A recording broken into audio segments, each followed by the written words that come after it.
And hello. So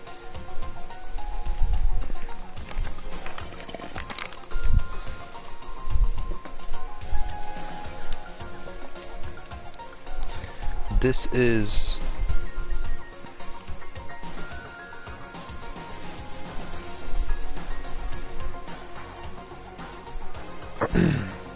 this is Danganronpa IF, and this evolves around a what-if story of all the characters in Danganronpa 1.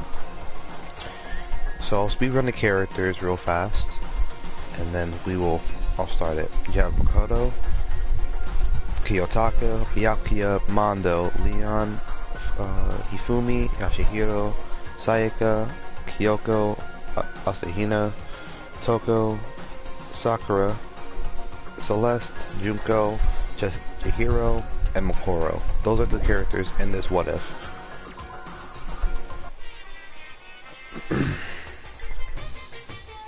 This is like this is entirely different. So this isn't like you play it, this is more like a readable thing. The world is full of ifs. If Adam hadn't tied the knot with Eve, society as we know it would have never been born. The world that everyone lives in is just one outcome among countless ifs, and will continue to be muddled world overflowing with infinite ifs. If is what's in miso soup, you know? What lies beyond this point is a scary world filled with iffy stepfathers who abandon their families. A gallon bottle where the inside and the outside are filled with uncertainty.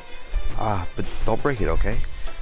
It'd be so expensive that there's no way you'd ever be able to pay it back. But no matter how you look at it, ifs are simply words like any other. No matter how hypothetical the story may be, the future is the only thing that's truly foggy, and the past is more solid than a frozen banana. You can't change a conclusion that has already happened. Even if you see a world that may have existed, it wouldn't affect the people living in reality. Because if is only if, after all. Even if a parallel world exists where a particular if actually happened, humans can't cross the boundaries between worlds that easily. No matter how far if goes, it will always be a what if scenario. Do you really want to see that? You got some sick interest. Don't you think that's an insult to Makoto and the others after the tragedy that they overcome? Though as far as I'm concerned, I'll still insult them. If you're gonna look at if, I think it's better if you view the outside of the clean bottle first. It might be better if you viewed the ending of the video game called Danganronpa Trigger Happy Havoc.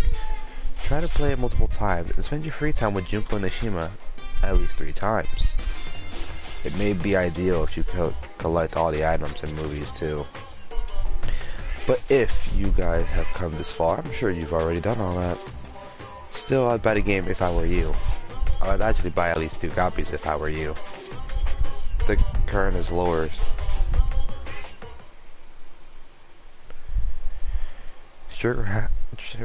Danganronpa IF. What should I do with this? Makoto said was at a loss. Despite his hesitation, his situation was extremely simple and composed of 3 key factors. The first factor was that Makoto was currently locked inside the school. House Peak Academy is a school for the privileged elite, and each student attending possesses ultimate talent. Makoto was chosen to attend Host Peak Academy by a lottery held to select the ultimate lucky student. When he arrived for his first day at school, he immediately lost consciousness, and when he awoke, he saw all the exits and windows had been sealed off. The next factor was Monokuma, a mysterious robot bear being operated by a mastermind, and the announcement he made to all the students. You'll be living your whole life in this academy, he declared. If you want to leave, then kill someone and become the Blackened. This strange remote-controlled robot was telling Makoto and his fellow Ultimates to start killing each other in exchange for their freedom. They learned that more than one Monokuma exists, and that each one contains a bomb to prevent anyone from attacking them. On top of that, Monokuma announced that anyone who attempted to harm him would receive punishment. The third and final factor was the red button that Makoto was currently holding in his hands. The words escape button were crudely written on this button and marker, and though the first two factors were certainly causes for panic, Makoto only seemed at a loss over the third.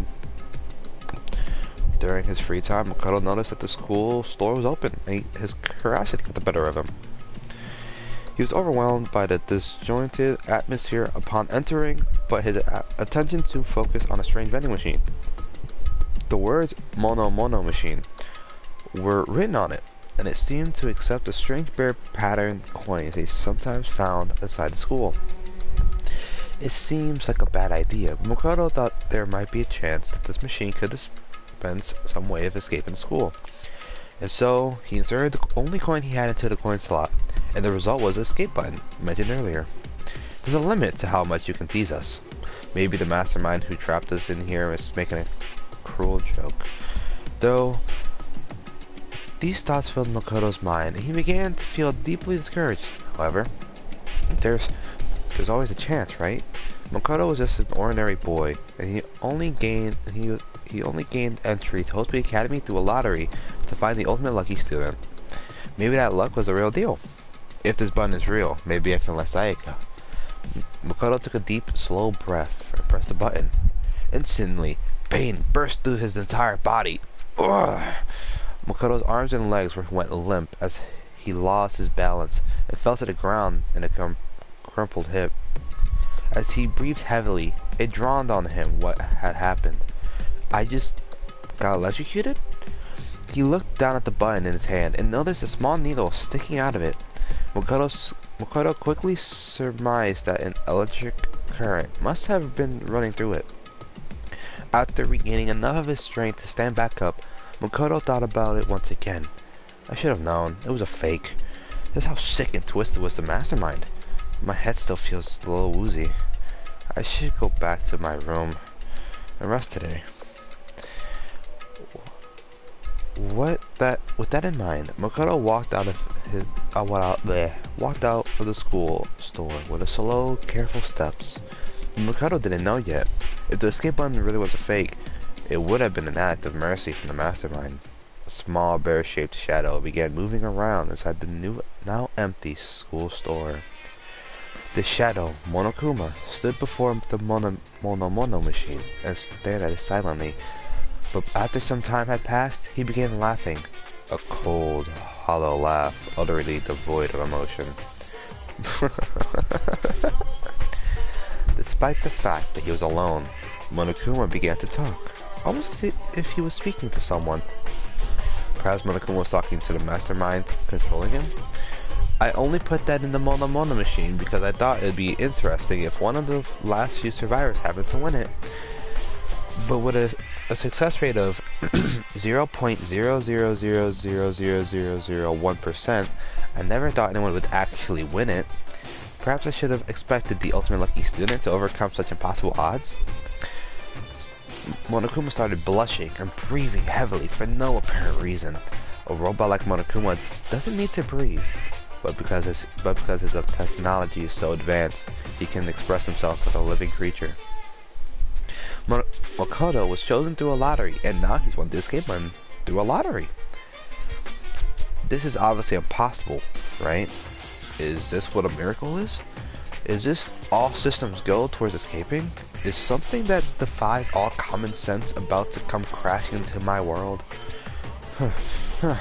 Well, even though I don't really want this at all, I'm starting to enjoy this new situation. We'll be back after these commercials. Monokuma's internal machinery began running at full capacity, and his facial expressions began to changing more smoothly than any human could. Suddenly, his expressions immediately stopped, and he whispered through his speakers, But is this really good luck? After muttering something so ominous, Monokuma's loud, screeching laughter rang jarringly throughout the room. The situation that was about to unfold contained two conflicting emotions in equal measures. hope and despair. The next day, nighttime, student dormitory, Makoto's room. Makoto Naegi lay on his bed, desperately struggling with the despair and the hope charging within him. Monokuma had forced the students to watch a DVD earlier that day. Makoto showed a scene that suggests his parent and little sister were in danger, and he now found himself determined to leave this school. It seems the other students were forced to watch shocking videos of their own. Videos so shocking that they were now determined to escape the school too, even if it meant sacrificing someone to do it. However, it was obvious that these videos were part of Monokuma's trap. As long as the students killed someone, they were allowed to graduate and leave the academy. It means that the mastermind controlling Monokuma was hell-bent on making the students kill each other. But right now, Makoto was most worried about Sayaka Mizuno, who seemed to be incredibly distressed after watching her video. Sayaka wasn't just the ultimate pop sensation, she was also Makoto's classmate when they were students at Blackroot Junior High. Her optimism had been encouraging Makoto these past few days, and he was becoming a similar source of strength for her as well. If nothing else, I have to at least say Sayaka. As soon as Makoto thought that, he suddenly felt a small headache. Was he still reeling from being punched by Mondo the other day? Or was this a side effect of being electrocuted by the escape button? As Makoto pondered these things, the pain slowly subsided, and he returned to his determined thoughts of escaping. Anyway, we all need to work together and... Huh? At that moment, Makoto realized his goal has slightly changed. His goal has slightly changed. We all need to. Ideally, it would be best if everyone escaped together. However, aside from Sayaka, Makoto had never met the other students before. He didn't know if they could even be trusted in the first place. But at that moment, he trusted them without even an ounce of suspicion. He believed that they were worth helping, even at the cost of his own life. Just like Sayaka. Why? The headache struck again, as if all the blood vessels in his brain were being individually sliced open. Why did I just think that I could trust the others as much as I trust Sayaka? Makoto tried to figure out why his thought process had suddenly changed. Something was wrong.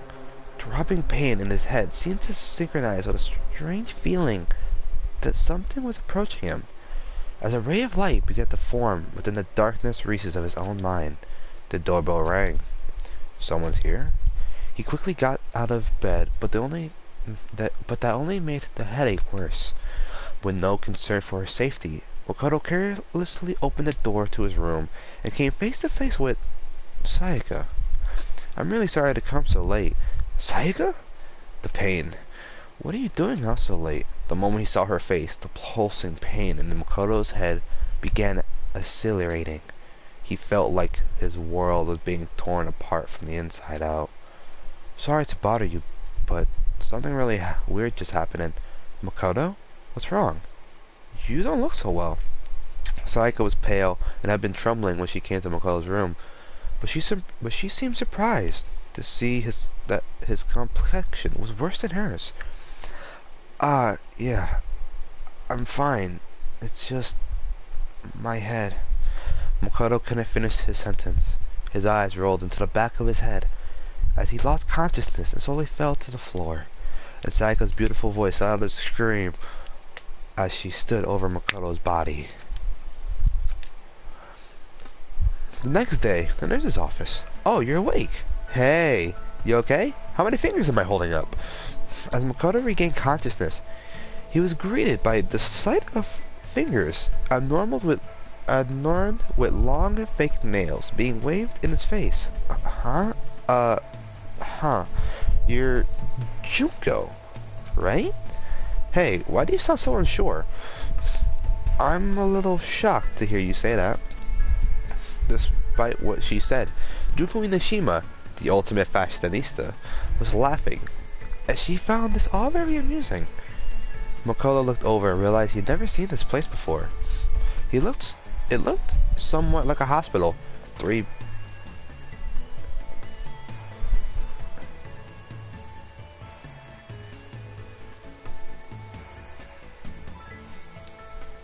Nope.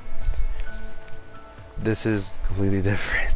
It looked somewhat like a hospital. 3 beds, including his own, were lumped up in the room with various medical instruments laid around them. The black ceiling, felt strangely oppressive, but as he sat up, Makoto's mind was immediately entered on one possibility. This is Danganronpa IF, so this is not Danganronpa 2. We're in a different scenario.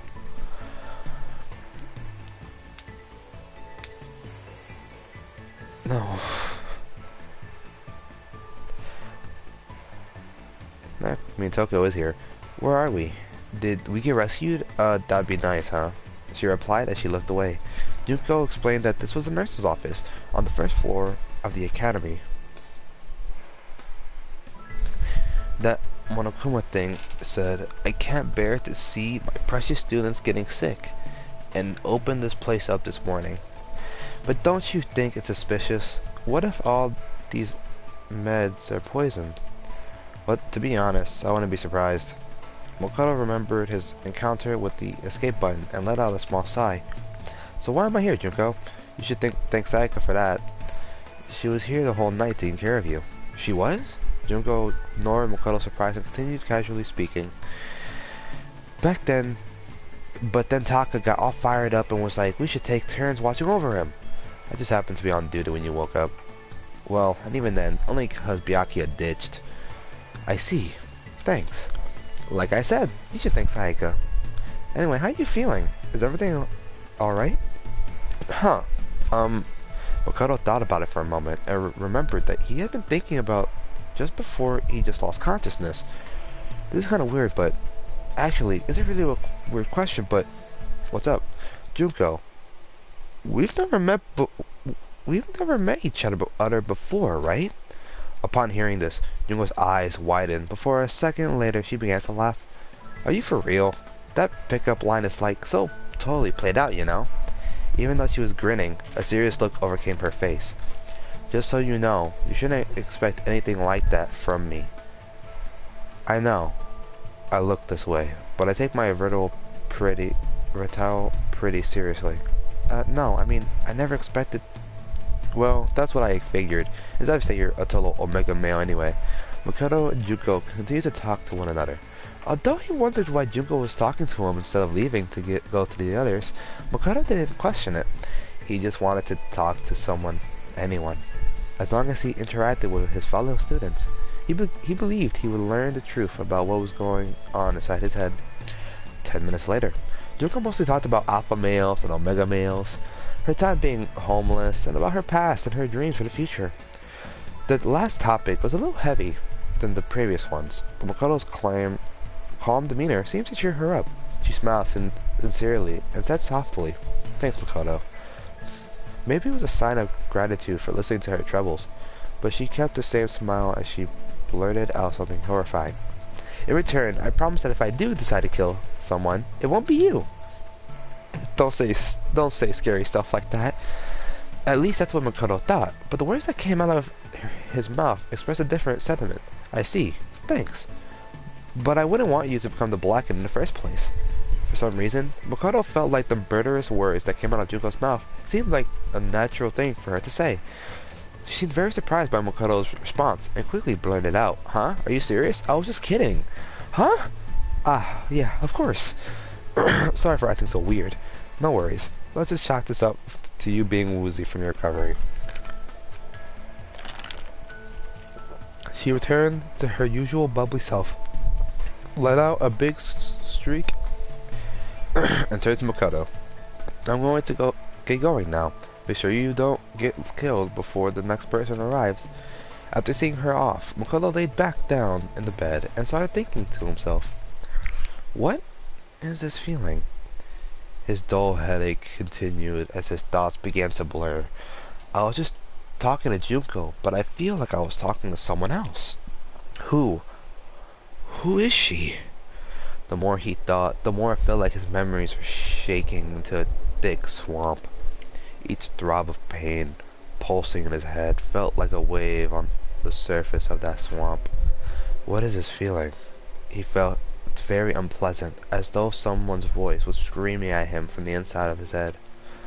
Makoto tried to organize his thoughts and go over everything that had happened to him. But he was interrupted by the sound of a bell.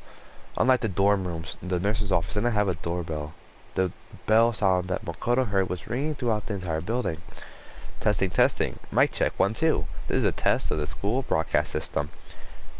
It was Monokuma's voice. Now then, now that Makoto has finally woken up, please assemble at the gym. Makoto listened to Monokuma's heartless order and got out of bed without complaining. I have to go. He walked one step at a time and sitting with the rhythm of his throbbing headache. Slowly, slowly, he walked forward, not knowing if where he was headed was heaven or hell. The gym. Makoto, are you alright? Saika ran over to Makoto as soon as he entered the gym. Yeah, thanks. Sorry about yesterday. I guess I really worried you. Please, don't apologize. I'm sorry too. I barged into your room when you weren't feeling well. Now that you mention it, said Makoto. What happened yesterday? Saika looked away for a brief moment, but immediately turned, smiled her pop sensation smile, and shook her head. Ah, it's nothing. I'll tell you some other time. Huh? Whether we're talking, Kiyotaka Ishimura, the ultimate moral compass, stepped forward, pointing an accusatory finger at Makoto. You're late, Makoto. Explain why you were tardy. The other students collectively raised their eyebrows, as if they were thinking, why is this guy yelling at someone who is sick? However, Makoto just smiled gently and answered him honestly. I didn't feel well, so I was resting in the nurse's office. Can you note that in the daily logbook? I see. That's consistent with my information. If that's the case, then I shall consider this matter settled. The conversation progressed smoothly, and Taka smiled as he kept talking.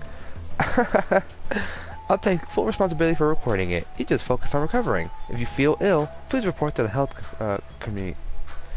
It seems we'll need to appoint health community members after this meeting, though. Taka walked away, mumbling to himself as he opened a daily logbook he found in the academy supply room. Celestia Ludenberg, the ultimate gambler, saw the whole conversation and walked up to Makoto. Despite his unreasonable behavior, you knew exactly what to say to him. Huh? As soon as Celeste said that, it dawned on Makoto. It's true that he didn't feel well and that he had been resting in the nurse's office. But when Taka asked him why he was late, even though he should have already known the reason, Makoto didn't feel annoyed or disappointed at all. It was as if he was expecting Taka to say that. Makoto felt strange that he had accepted Taka's personality so quickly.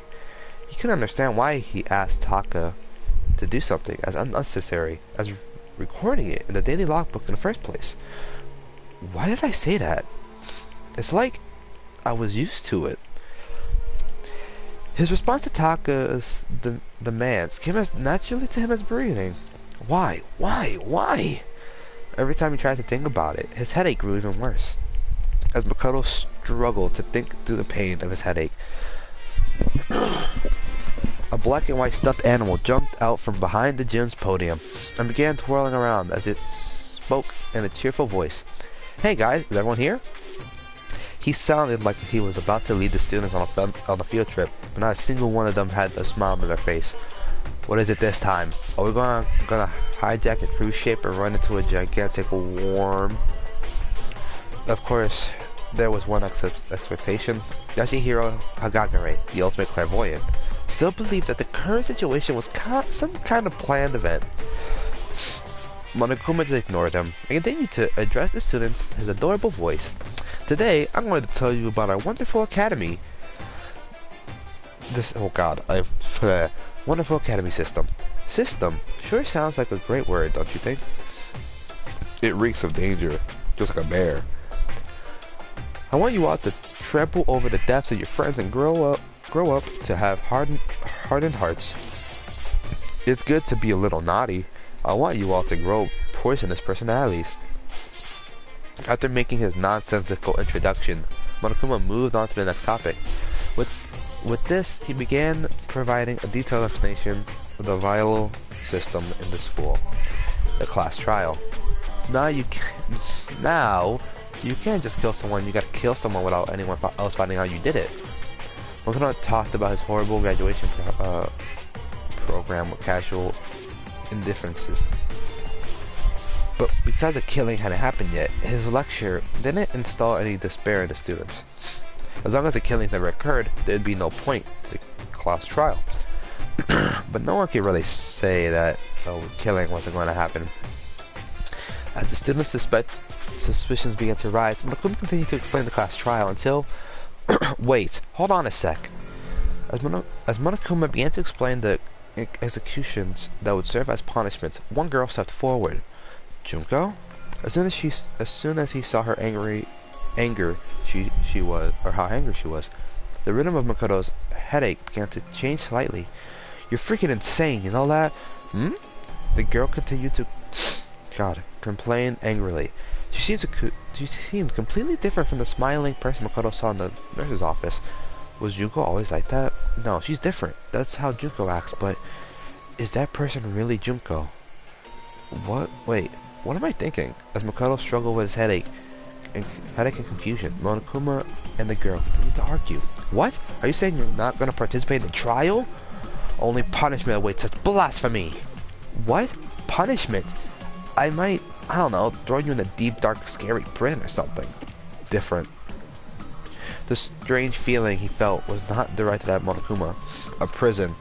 No, they aren't that kind. A series of images flashed in Makoto's mind, and at first he thought it was some kind of parade. But he quickly realized that was a mistake. What looked like lights were actually buildings engulfed in flames.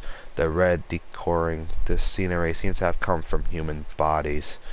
Despair. It wasn't confined to the academy, or even to Japan.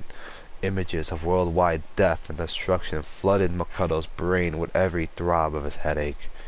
I've seen this before. But besides the indescribable violence taking place in all these images, there were one thing they had in common. Who are they? They're raging terrorists wearing black and white masks were wreaking havoc in these images. They took everything. Money, valuables, lives, families, dignity, the past, the future, and possibly even hope. The masks these terrorists were wearing perfectly resembled the face of the stuffed animal arguing with the student before him. Shut the hell up. Say whatever you want. I'm not gonna be part of this.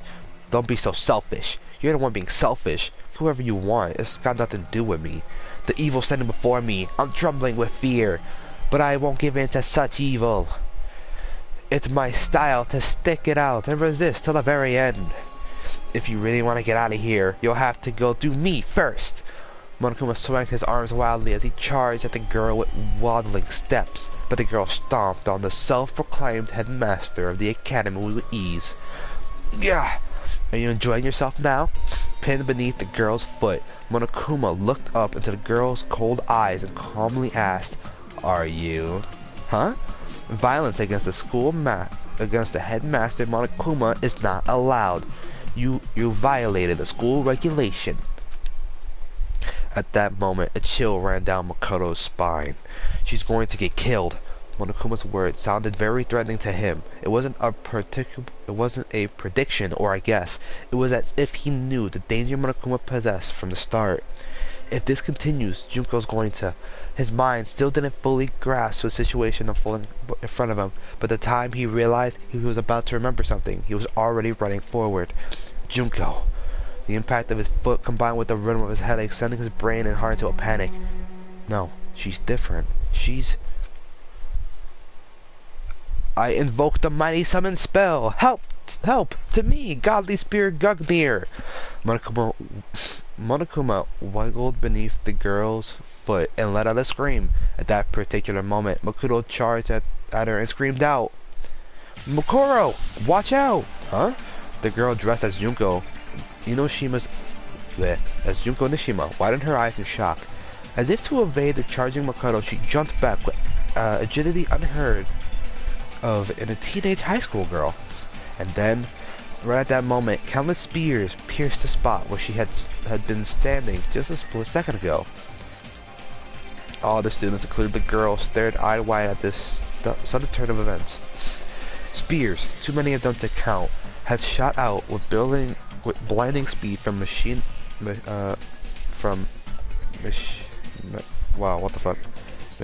installed in the floor and walls of the gym.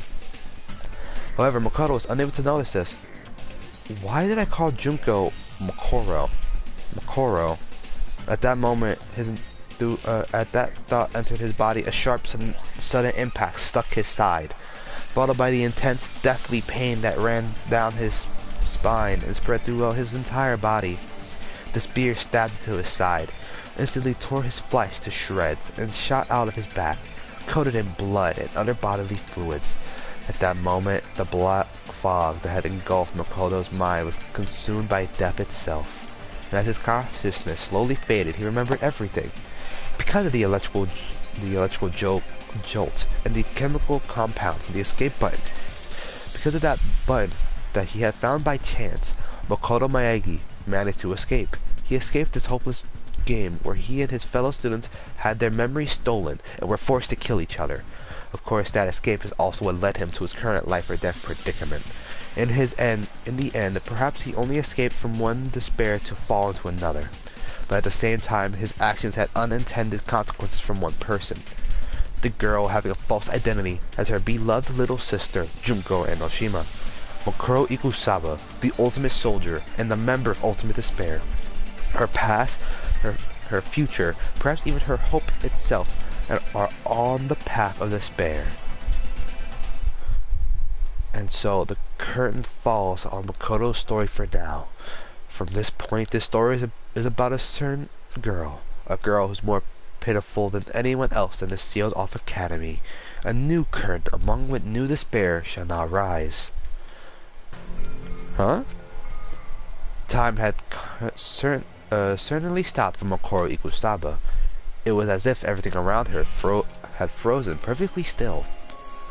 In the past, she was known as the ultimate soldier. She had experienced this feeling before, during her time with the mercenary group Fenrir. In situations where she was surrounded by a hopeless number of enemies within the jungle, or in a desert ruin. The charging enemies seemed as though they were frozen in time, which allowed her to claim a decisive victory in all her battles. But this wasn't a battle, so why did this familiar sensation activate once again? In order to understand what had happened, Makoro slowly tried to assess the current situation from within this frozen world. Junko and Makoro are both children of despair, but Junko Enoshima, the true ultimate despair, harbors a far darker darkness within her. Though their last names are different, Makoro and Junko are Makoro is Junko's older sister, connected by the bonds of blood. She cooperated with Junko's hopeless plan and imprisoned her under the pretense of participating in a killing game along with her classmates. According to her plan, Makoro was supposed to oppose Monokuma, who her sister was controlling, and be locked in a dungeon as punishment. Isolated from the others, she would then escape the dungeon and perform various acts intended to deprive the students of hope. That was the role she had been assigned. When Makoto succumbed to his headache, Junko ordered her to see if the shock had caused him to remember anything that could make him a liability. He woke up as she was tending to him, and she made small talk with him, but she didn't notice any change in his behavior. Until this point, she was certain that there shouldn't be any problems. Nothing could possibly go wrong. She stomped on Monokuma like her sister ordered her to, and flawlessly spoke the lines she was taught to memorize. Afterwards, she would have fallen through a trap door into the dungeon and remained isolated from the other students. That was her role. She hadn't done anything wrong. There were no problems. She repeated that to herself, over and over like a silent prayer. But in that frozen moment in time, what she saw was not a trap door, but countless spears. One of them had skewered Makoto through his side, Why? Makoto? Why are there spears? Gungnir? I would have died if I hadn't moved. Did Junko mess up the plan? No, Junko would never mess up. Was he trying to kill me? Me? Makoto saved me? Why?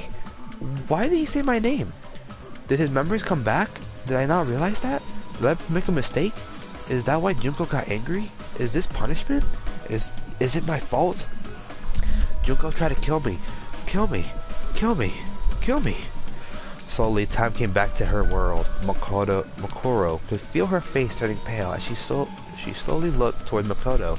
The student's screams rang through the gym. Sayako was probably the first one to scream, but who screamed first didn't matter to Makoro. Makoto, why? Makoto was the ultimate lucky student. He had been her classmate for the past 2 years, and now he was a sacrifice to despair.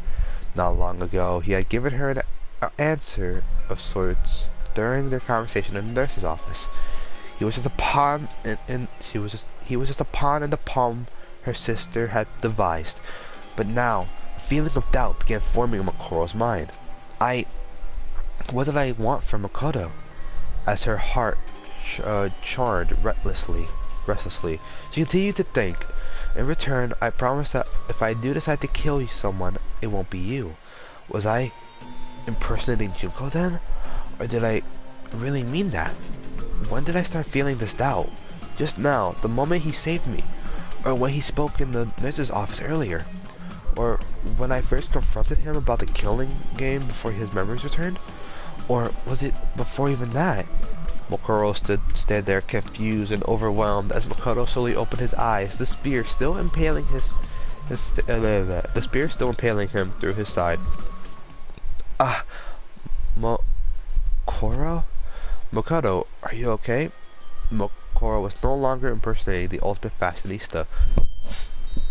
Looking up from the floor of the gym, Makoto asked, "Why are you dressed up like Junko?" He was smiling. Maybe he couldn't feel the pain anymore, or maybe he was being affected by something else. But regardless, Makoto ignored the fact that he was dying, just to give Makoro his warm smile. I'm glad you're safe, Makoro." As soon as she heard Makoto's weak fading voice, something inside Makoro snapped. From within the shell of despair she had built up, an intense emotion began flowing out. No, this is all wrong. She couldn't hold back that emotion any longer. No. And for the first time in her entire life, Makoro unleashed a scream into the world. As Makoro fell to her knees and clutched her head, a small shadow started walking towards her back. The stuffed animal that had been under her foot, Monokuma, his claws were extended, and he was no longer walking with his usual waddle. Instead, he walked like a beast, silently stalking his prey as he slowly advanced within his target's blind spot. As he inched close to Makoro, Monokuma raised his razor-sharp claws, crouched on his haunches, and suddenly leapt towards the back of her neck. However, just before those claws would reach the paralyzed Makoro, a dark shadow moved in front of from the side and swatted those claws away with one blow. His lunge deflected. Monokuma sent flying through the air, spinning wildly before crashing into the wall. Damn you! What are you trying to do? Sakura Ogami, the ultimate martial artist, had just prevented another tragedy. She stood before Monokuma and addressed him in a loud, booming voice. Not only did you attempt to kill Junko for violating school regulations, you even attacked Makoto, who had nothing to do with this. If you plan to continue acts in such a savage manner, there's no reason for us to play along with your game. Byakuya Togami, the ultimate affluent progeny, smirked condescendingly at Sakura. Fool. One could say you've not violated school regulations for your senseless actions. He looked as if he honestly did not care if his fellow students lived or died at all. Well, she merely deflected the headmaster's attack just now, so I do not think it truly counts as an act of violence. Like Byakuya, Celeste seemed unfazed as she chatted him over his words. However, the banter between the two was enough to stare the stunned students into action. Makoto! Saiko was the first one to run towards Makoto, who lay bleeding from his stomach. But Monokuma stopped her, shouting in a tone of voice that seemed completely out of character. "Be careful! Don't get close to those two!" Huh? Startled by Monokuma's desperate tone, Saika and the others stopped moving almost instinctively. The students looked around at each other. Instead of his usual playful gat, Monokuma walked toward them with deliberate, methodic steps, and though he suddenly blurted out something that took everyone, including Mokoro Ikusaba, by surprise. "I'm sure you're probably confused by this sudden turn of events, but I want you guys to work together." As Mokoro slowly turned her head towards Monokuma, he pointed at her and yelled, "Mokoro Ikusaba and her accomplice, Makoto Naegi, are the terrorists responsible for locking you all inside the academy." Once again, time stopped for Mokoro, but this time, she wasn't the one affected. Everyone seemed to be frozen in shock.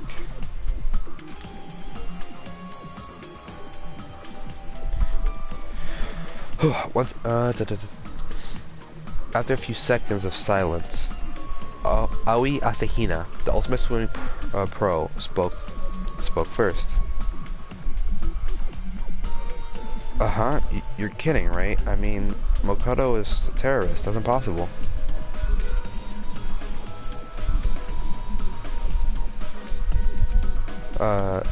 That's impossible, and who's Mokoro anyway? I mean, that's Junko.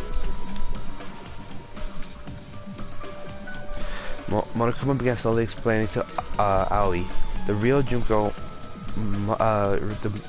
must be in prison somewhere in this school. Worst case scenario, she might be killed. Mokoro must have researched which one of you would be easier for her to imprisonment, and hid among you all by pretending to be her. She was probably trying to make sure the killing game went smoothly. Suddenly, Monokuma's hands and feet began jerking in an awkward motion as he looked at the other students and introduced himself. "I'm Bishihiro Madara, the ultimate hacker. I'm your upperclassman. I headed to the academy from the outside, and I was finally able to take control of Monokuma's body just a little while ago." Take control? From who? From the headmaster. The head of the terrorist organization is controlling this robot from the outside. What? What are you saying, Junko? Mokoro trembled as she heard the words coming out of Monokuma's mouth. For a brief moment, she clung to the hope that her sister was trying She clung to the hope that her sister wasn't trying to kill her, but as soon as that hope was born, it was immediately consumed by despair. Junko had the power to transform hope into despair. She would never let anyone hack her that easily. There was one explanation. Junko was pretending to be someone named Bishihaki in order to frame Mokoro and Makoto. It was as though Junko was using Mokoro's survival as a branching path to lead the students to a different despair. Monokuma continued talking, telling the students more lies designed to prep them to action. On your first day at Whole Speed Academy, you guys were exposed to sleeping gas, knocked unconscious, and taken hostage. Mokoro and Makoto are probably the only operators that the terrorists sent inside the school. That means they probably know how to escape from here. And then Monokuma turned to face Mokoro. Mokoro Ikusaba was a member of a mercenary group called Fenrir. She's a wanted criminal who's killed over 10 people associated with the school. So don't get soft and think you can capture her alive. In fact, that's exactly what the cops told me. At the moment I saw an opening, I tried hacking the trap they set and tried to kill her. But what about Makoto? Monokuma gave a cold, emotionless answer to Saika's question. My guess is that a measly little ultimate lucky student didn't stand a chance of defying a group like Fenrir. He is probably threatened and forced to cooperate before you enter the school. Or judging from his earlier actions, maybe Mokoro seduced him. Sakura's face went pale when she heard that answer, and she immediately stopped talking. Mokoro raised her head and shouted, "You're wrong! Makoto's in the terrorists! You all have to believe me!" The whole gym fell silent, and then, As if he was speaking for everyone there, Taka stepped forward and nervously asked, "Hold on, what do you mean Makoto isn't a terrorist? It sounds like you're saying that there's no doubt that you in fact are a terrorist. I ask that you correct yourself at once and say you are not a terrorist." Celeste began expressing her own doubts as well. It is strange, does it not seem odd that she is so protective of someone we all just met a few days ago? Makoro stood in silence. The other students' faces began to fill with suspicion and doubt as they realized they weren't looking at the real Junko Nishima. Byakuya pushed up his glasses and began coldly pointing out what seemed out of place to him. "I heard that fool Makoto, or whatever his name is, call you Makoro instead of Junko. How would Makoto know that your name is really Makoro if he just met you not that long ago? I also heard a friend mirror. As I recall, its members have a tattoo somewhere on their body." Instinctively, Byakuya's words put Makoro to a calm state of mind. In hostile situations, her defensive reflexes as an ultimate soldier often manifested themselves. Makoro's tattoo was on the back of her right hand. She wondered how she could hide this from the others, without also calling attention to it. But in the end, this concern was in vain. If the police records are true, she should have a tattoo on the back of her right hand.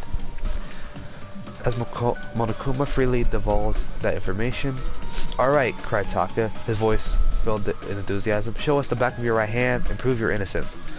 Monokuma dispensed another unnecessary remark.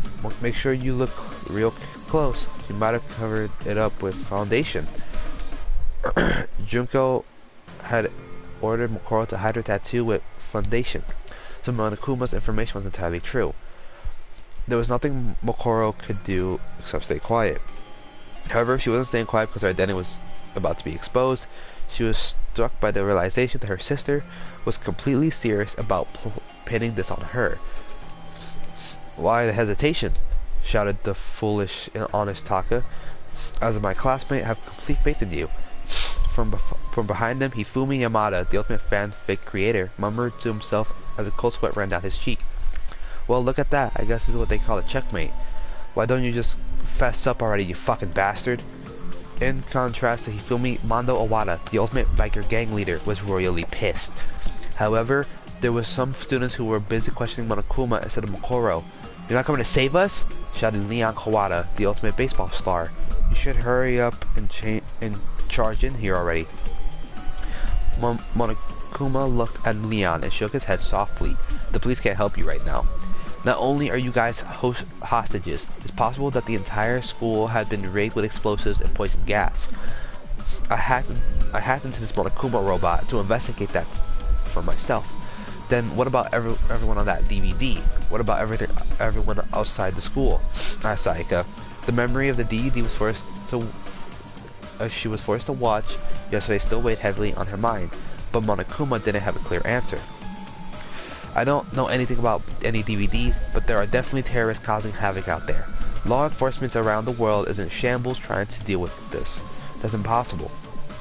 Sayaka shattered and collapsed to her knees. Sayaka. Next to her, Chihiro Fuyusaki, the ultimate programmer, was unsure about what she should do. Behind her, two other girls stood silent. The first was Toko Fuyuhiko, the ultimate writing prodigy. She seemed to be trying very hard not to look at Makoto as he lay bleeding. The other was a quiet girl who hadn't talked about herself much, named Kyoko Kirigiri. Unlike Toko, Kyoko was watching everything intensely, as if she were studying the scene of a crime. From Makoto's breathing patterns to subtle changes in Makoro's facial expression, nothing was escaping her attentions. Suddenly, Toko began to nervously talking to Sakura. "So anyway, let's just say that Makoro woman or whatever over there is a terrorist. Hurry up and beat her to death or something. We don't know that yet. My fists do not meta out justice based on simple assumptions." Sakura tried to get near Makoto to examine his wounds, but Monokuma stood in her way, shouting, Don't come any closer!" This meant that Makoro was the only one who could get close to Makoto. She had ended countless lives on the battlefield. She knew from experience, if she didn't treat Makoto's wounds, he would die. His wounds were not immediately fatal, but if he continued losing blood, he would eventually slip into shock and die shortly after. Please, you need to treat Makoto first. Absolutely not, said Byakuya, harshly interrupting Mokoro. Tying you up and examining the back of your right hand is our first priority. Hey, Makoto's in danger. Now's not the time for that, said Aoi, as she cast a worried glance at Makoto. She was still having trouble understanding the situation, and hadn't decided if Makoto was suspicious or not. Byakuya was about to snap back at her, but Mokoro's actions stunned him in silence. She took a deep breath and then Mokoro removed the blonde wig from her head, where there were two long blonde pigtails only a moment before there were now short black hair. She cleared her face of all emotion, and when she spoke, her voice rang through the gym. I'm not Junko Inoshima. My name is Mokoro Ikusaba. The student's eyes widened at her open confession. All she did was move her wig and clear her emotions. But in doing so, the person the students had recognized as Junko Inoshima vanished from their sight. The terrorist that had taken her place continued speaking in a calm, stoic tone. I helped lock everyone inside this academy. The confession on a sea cliff moment has arrived. Hifumi blurted out. What? Wigs are against school regulations, Junko. I mean, Mokoro. As if stirred by their cries of excitement, the other students began calmly clamoring amongst themselves. Huh, said Hachihiro. So Makoto's wounds are like real? Does that mean that stuff about terrorists and whatever is all real too? So everything that's happened up to these past few days wasn't a bunch of stage events? As the reality of the situation began dwelling on Yoshihiro, all Leon could say is, shut the hell up. Byakuya just remained calm, and addressed Mokoro in a condescending manner. So what does your group want? If you were after money, you would have already tried to negotiate with me. Sorry. Of course, I would never let them die. I'd rather let them die than surrender to your demands. Our purpose is to fill the world with despair. Scoffed at this notion, began to speak again. I see. Monokuma said something similar, so that ideology is what fuels your terrorism. It's true, if you did anything to me, you would certainly fill the world with despair. But obviously that would be impossible for you. Aoi couldn't believe what Byakuya was saying, and frowned as she muttered, How self-centered can you be?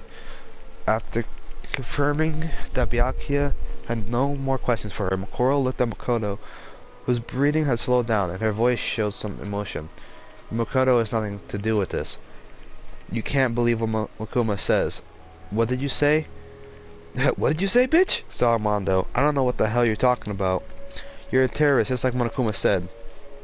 Mokoro looked at Mondo and continued speaking. That's true, but Makoto isn't involved at all. Celeste coldly brushed her objections aside. I do not think trying to protect him will do you any good. After all, we all heard Makoto call you by your real name.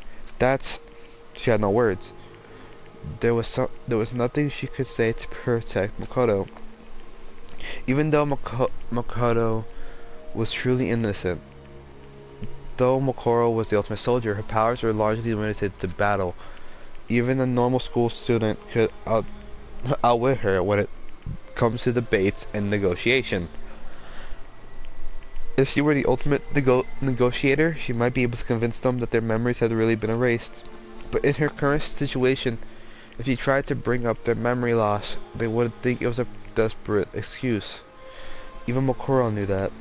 But even if she didn't know what to say, she still knew what to do. Right, we need to treat Makoto first. And then she started walking towards Makoto as if nothing had happened. The others, it seemed like Mokoro had decided to abruptly change the subject. Hold on, we'll immediately take Makoto to the nurse's office for treatment. However, we must tie you up. That was Sakura's honest demand. But there was no way Mokoro would accept it. If she was separated from Makoto, there would be no telling what Monokuma would do to him. And between Mondo's hot temper and Byakuya's cold heart, Makoto would easily sustain further injury under the pretense of interrogation. Furthermore, among these students, Mokoro knew she was the only one who had experience treating wounds due to her time with Fenrir. After muffling that over, she narrowed her eyes and was silent. Her mind was made up. She was determined to fight her way out of here and escape with Makoto. I apologize, but I need you to fall asleep right now. As she said that, Sakura instantly positioned herself behind Mokoro. She was completely within her blind spot. To a normal person, it would have seemed like Sakura had simply vanished. But after moving faster than any human could see, Sakura equally fast hands launched a blow towards the back of Mokoro's neck. However, sorry Sakura, but I need to get out of here. Mokoro parried Sakura's fist with a spinning roundhouse kick. Sakura raised an eyebrow at the unexpected counterattack. Mokoro tried to use the momentum of her kick to swipe. Yeah, I am. My nose is very stuffy. I don't know why. Mokoro tried to use the momentum of her kick to sweep Sakura's foot from under her. However, Sakura dodged and essentially struck back against Mokoro's pivoted leg. But Mokoro was faster, and jumped up, aiming a tornado kick at Sakura's chin. Sakura deflected the attack with one arm, then both combatants leapt backwards, glared, and charged simultaneously. Every blow they dealt was parried and countered by the other, and though they were both unarmed, the sounds of their battle echoed throughout the gym. It was like a typhoon had been compressed to the size of a car and set loose inside the gym. The other students were powerless to stop them, as all they could do was stare at the breathtaking.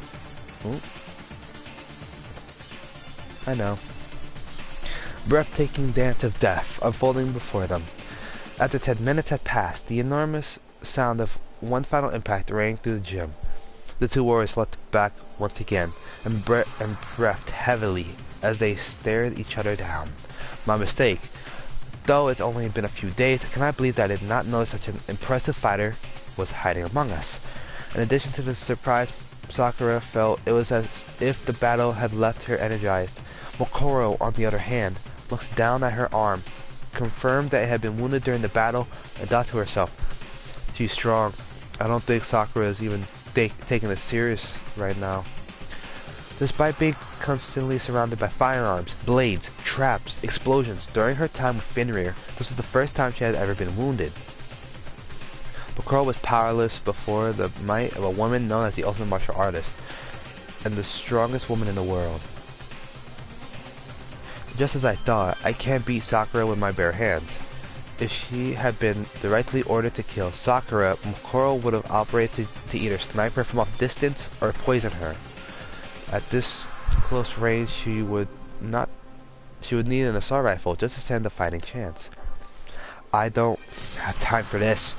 Stood at Makoto and confirmed that his breathing had grown even shallower. I need to hurry, but at the moment she had no one to turn to for help. Suddenly, Makoto had an idea. It was true that getting an ally in this situation was impossible. However, she could still turn one person to an enemy's enemy. Makoto took a deep breath before she charged at Sakura. Then she impressively fainted and charged at a different girl, Toko, who had been cowering in fear from the battle between Sakura and Mokoro in the corner of the gym. This is bad. Sakura was caught off guard and tried to run after her, but Mokoro was the one up ahead and reached Toko first. Why me? I'm sorry. Wait, hold on. Mokoro grabbed onto her solar plexus. She fell into her arms. Taka and Aoi yelled in shock. This is bad. She plans to use Toko as a hostage. Toko! In contrast to their shocked faces, Byakuya just smirked and coldly remarked, "Do you really think we care if you take one we just met a few days ago as your hostage?" Mokoro just softly glanced at Byakuya and replied, "You didn't meet her a few days ago." "What did you say?" "You met her 2 years ago." Byakuya scowled. Mokoro ignored him and held her bloody arm in front of Toko's face, and then she yelled into her ears, "Wake up, Genocide Jack!" It seemed so random and out of place. Why would Makaro mention the name of a notorious serial killer right now? The students looked at each other with confusion when suddenly Toko, who had been groaning in pain, suddenly kicked off at the floor gym in renewed vigor. She leapt into the air much higher than any normal human should have been able to. Ooh, jeez, my nose is stuffy. While hovering several meters in the air, Toko twirled faster than a professional figure skater. This caused her skirt to flutter, revealing multiple pairs of sparkling scissors. Countless tally marks were sketched into her leg, like a kill count covered into a fighter jet. If not for this situation, Toko's glorious jumps and spins would have been a sight to behold. The girl, formerly known as Toko Fukua,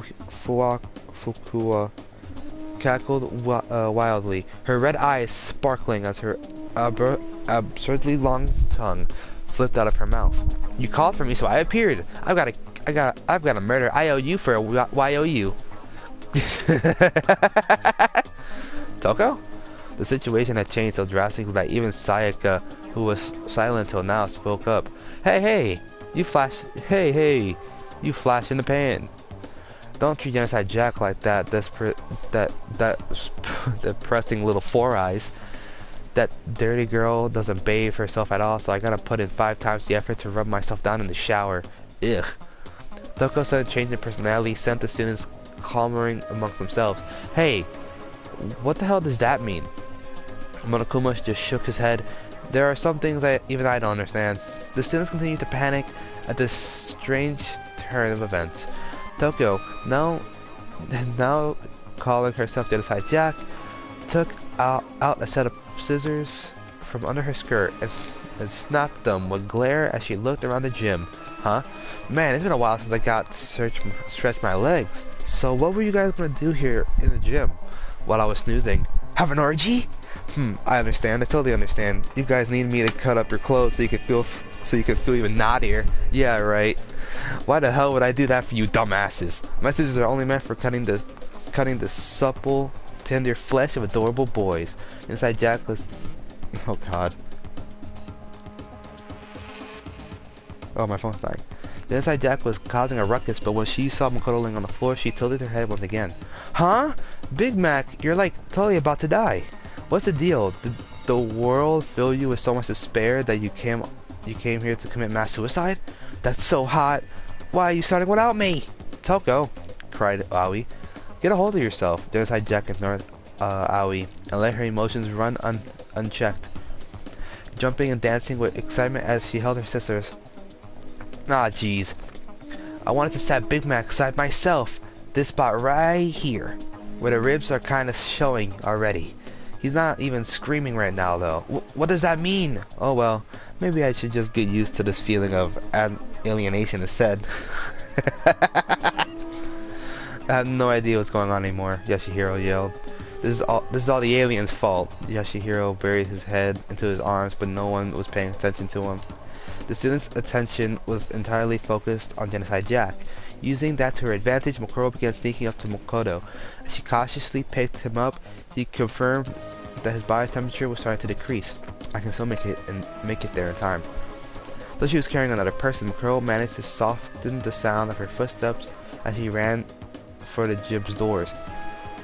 But by the time the students heard Makoro open the door, it was already too late. She had managed to escape the gym with Makoto. However, not everyone was unaware of what Makoro was doing.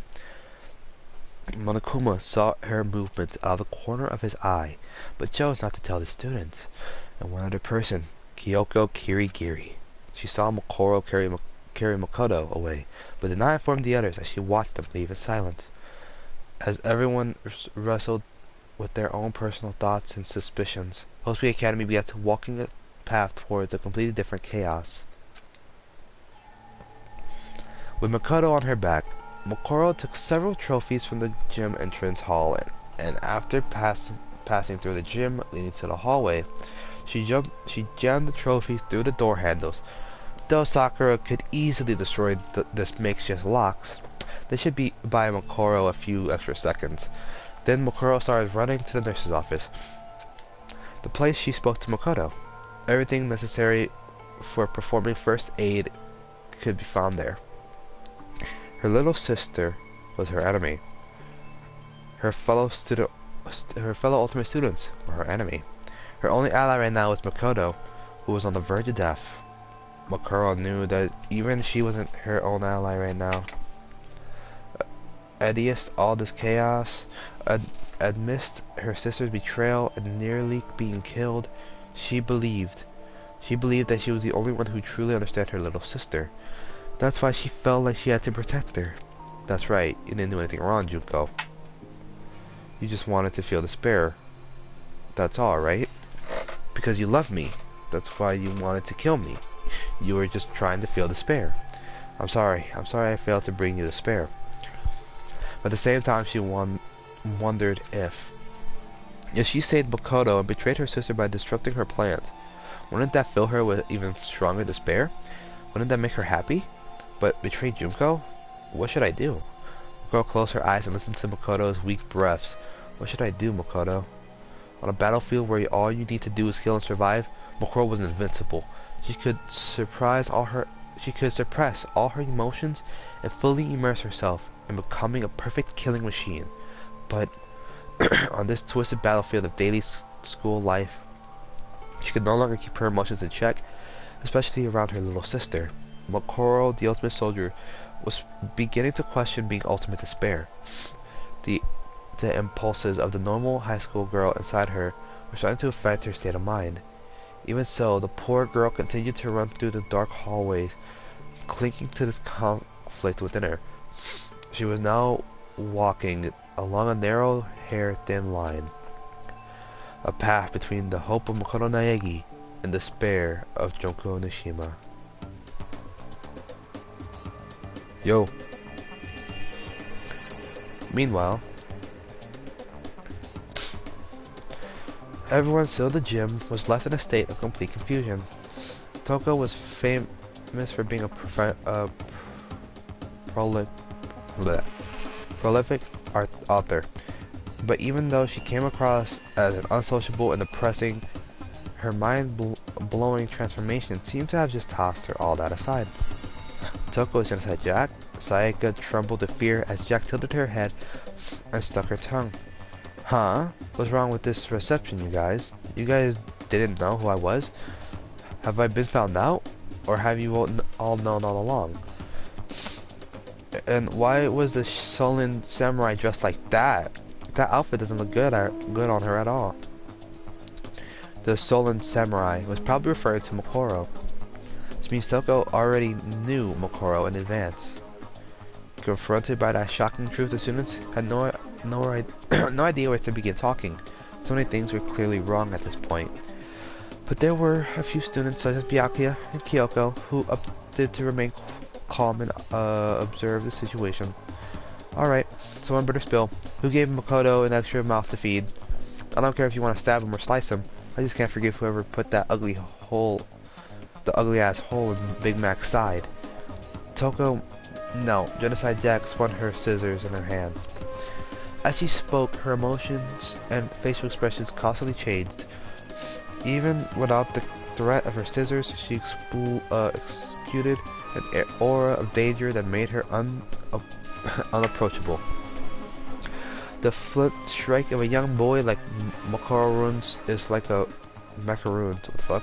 It's like a blue bird that pops out of a golden egg. If you would have just let me handle it, I would have killed him so good that even Taitil, I have no class, say those names, would eager to die. But poor Ma Kyoko's heart and soul have been stomped on by such a sloppy kill. That actually sounds pretty exciting too. But I decline. Toko, you're not making any sense, screamed Aoi. What in the world happened to you? Inside Jack answered her by putting her scissors at Aoi. What happened to me? I got bored, that's what. That sour puss locked me up a few days ago, but when she went unconscious, I thought I'd finally get to do my thing. But I woke up for all this? Miyahuko's tea soaked with blood, and I got no clue what's going on? I'm so damn confused, all I can do is laugh. I'm not laughing, fuck that. So no one seemed to be able to get a straight answer out of Jack, so Ifumi made a timid remark. I've I've dealt with girls like this in my 2D dating games, but this isn't even compared. It's like there's an SSS difficulty level to clear her. I can't believe you'd ever think about her as someone worth clearing, mumbled Leon. It was clear that things were going nowhere, and as if she were responding to everyone else's explanations. Sakura stepped forward. She might be in the throes of confusion. I should try to restrain her for now. As soon as she heard that, Genocide Jack stopped moving, stuck out her lizard-like tongue, and grinned wickedly. Oh, what's up? Are you really gonna fight me, Battle Ogre? Too bad my lovely scissors are only for cutting through adorable boys. Women should just stay home. I won't taint my scissors with your filthy blood. Wow. It seems like my words are useless on you. Sakura entered a fighting stance, determined to restrain Jack, but Jack knew she couldn't win in a fair fight and adapted a strategy stance of her own. In a normal fight, Jack would obviously lose to an ogre, but Jack focused just on dodging attacks. The outcome of the fight would be hard to foresee. Of course, Genocide Jack's physical abilities were only obvious to a few of the students in the first place. The two women exchanging hostile stares as the other students gulped nervously and watched. Except for one person. Kyoko was watching something else. She was watching Monokuma, who was in the corner of the gym, unmoving as white noise emitted from a speaker. He had stopped moving at the moment everyone's attention focused on Sakura Hotoko. Ooh, man. It's possible that motorized hacking has been disrupted, but an infinite number of possibilities were also swirling around in Kyoko's mind. She brushed back her hair with a gloved hand and continued to watch. Though she couldn't fully remember her talent, the actions she was taking right now was filled by pure instinct. The strange sensation that kept occurring in front of her were shocking her to the very core. Her mind worked diligently to scoop up countless amounts of information from her vast sea of memories, as if they were succinct with synapses firing in her brain. Sakura and Toko kicked off the ground at the same time, an intense impact throughout the gym. This is the battle that was unfolding in the gym. Mokoro was able to buy more time than she had imagined. As soon as she entered the nurse's office, she rummaged around the medical supplies and did what she could to stop the bleeding. Though still quite shallow, Makoto's breathing slowly stabilized. Mokoro let out a little sigh of relief. However, though she was somehow able to stop the bleeding, she wasn't out of the woods yet. Miraculously enough, it seemed like one of Mokoro's major arteries, or like none of Mokoro's major arteries or organs were damaged. Was this perhaps thanks to the ultimate luck? Oh my god, my nose!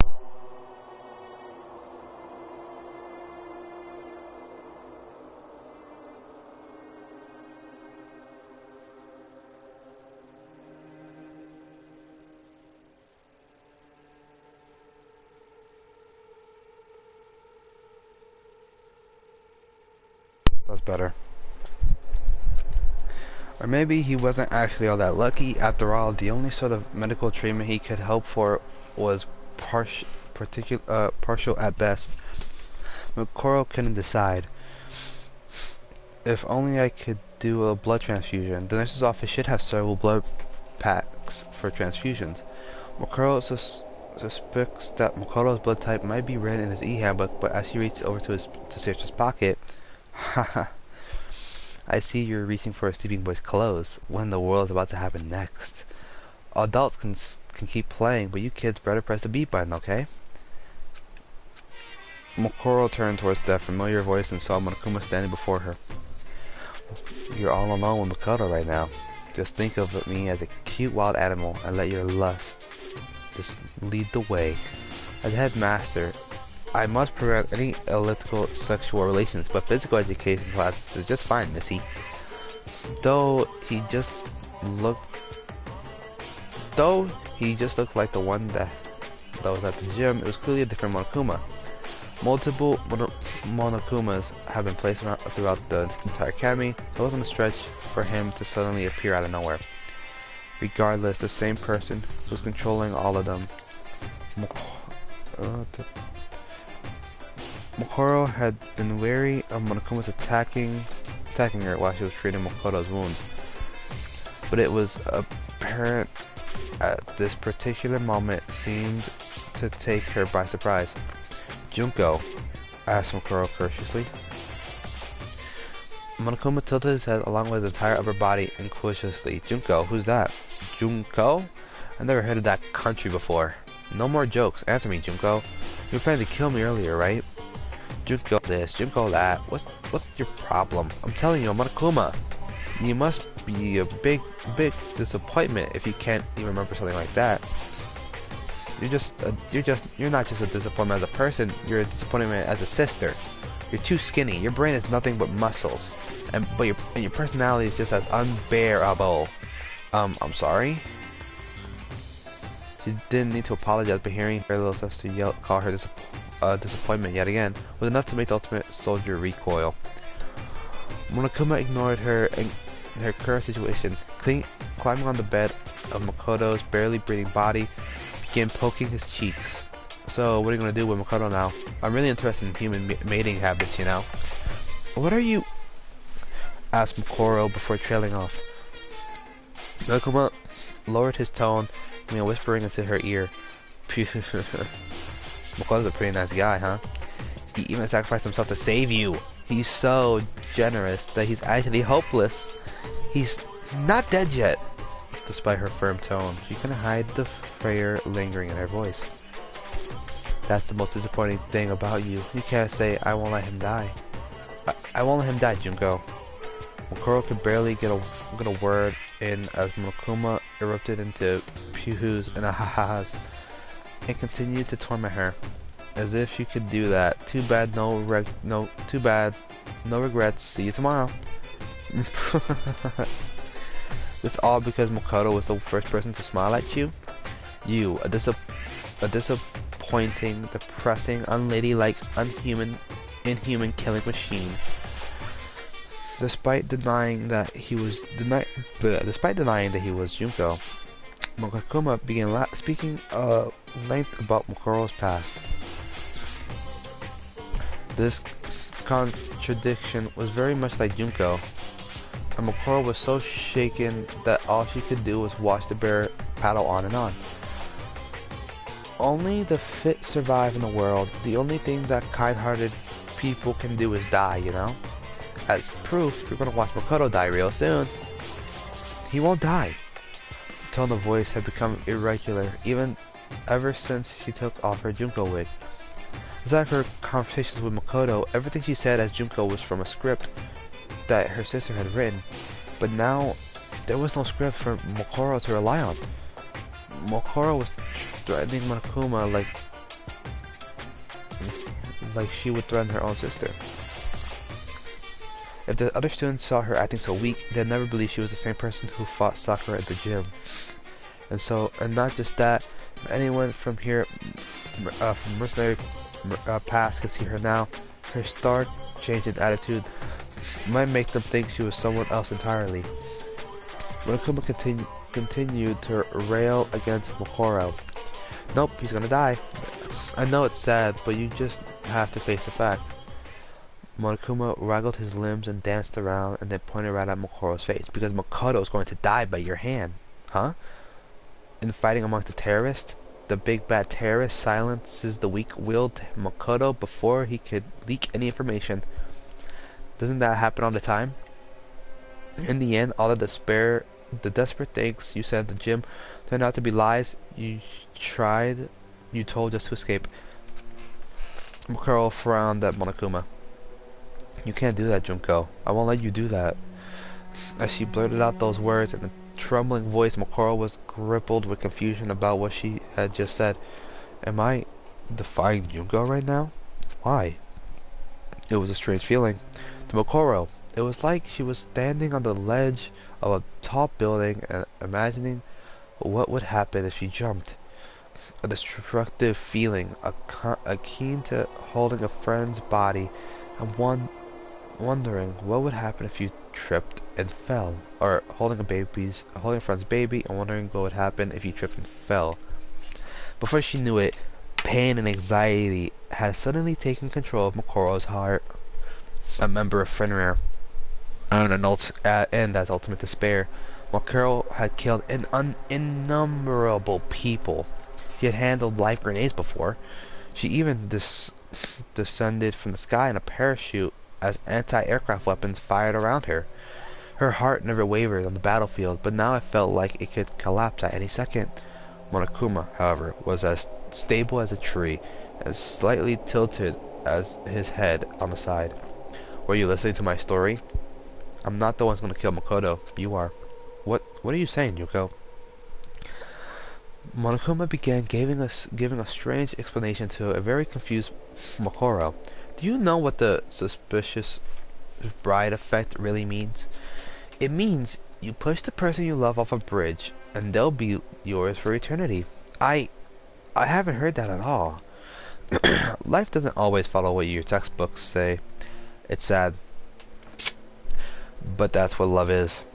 His words made no sense, and Makoro couldn't think of anything to say as she stood there dumbfounded. Meanwhile, Monokuma continued his little speech, internationally saying things meant to antagonize Makoro intentionally. Basically, this is your big chance. Oh shit. Okay, that's cool, sorry. This is your big chance, you know? Oh. Okay, so that's how I can read the past pages. I'm sorry, I keep doing stuff.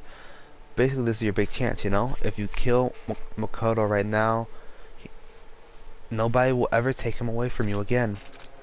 Makoto Naegi, dead by dawn. The last name he ever spoke was Makoro Ikusaba. The last person he ever smiled at was Makoro Ikusaba. Doesn't that sound wonderful?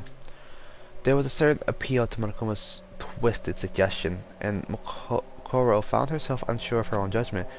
This is wrong. It has to be wrong. But it's really Junko saying all this, so doesn't that mean it's right? No, this isn't Junko, it's Monokuma. Monokuma. And are you sure you want to help Makoto? Once he gets better, you know, he's gonna know everything. He'll know what you did to your classmates. I can't believe you would actually erase your friends' memories of their time together and force them to kill each other. Makoto might get angry and say, our real enemy isn't the bear, it's her. Do you really want him to blame you for this?